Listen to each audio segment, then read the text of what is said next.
राधे राधे, हरे कृष्णा। आप सभी लोगों को प्रिय वृंदावन चैनल में स्वागत है।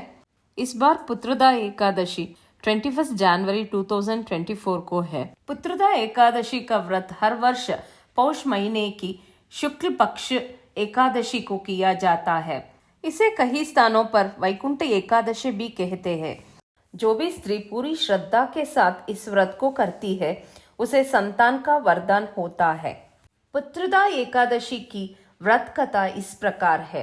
युधिष्ठिर महाराज ने भगवान श्री कृष्ण से कहा, पुत्रदा एकादशी कथा सुनाइए। भगवान श्री कृष्ण ने कहा, भद्रावती नाम का एक राज्य था जिस पर सुकीतो नाम का एक राजा राज करता था।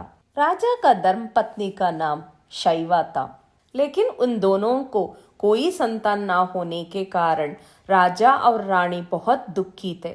एक दिन राजपाट को अपने महामंत्री को सौंप दिया और पत्नी के साथ राजा ने वन के लिए चल दिए।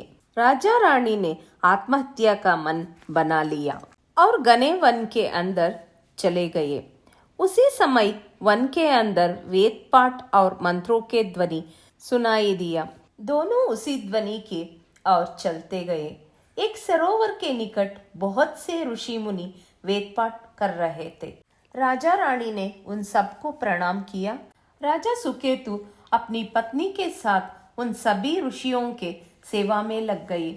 वो सब ऋषि उनसे अति प्रसन्न हो गए और उन्होंने कहा, वत्स मांगो, तुम्हें क्या वरदान चाहिए?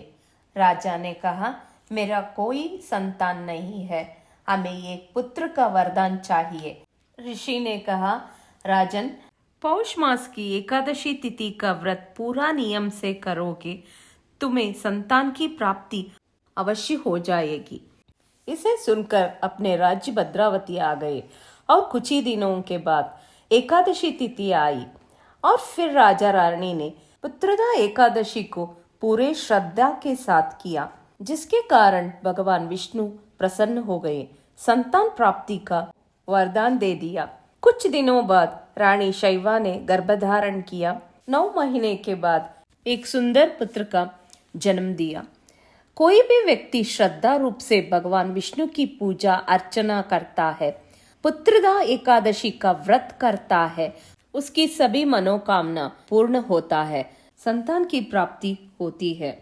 इसलिए इस पुत्रदा एकादशी पर आप अपने घर लड्डू गोपाल जरूर लेकर आइए।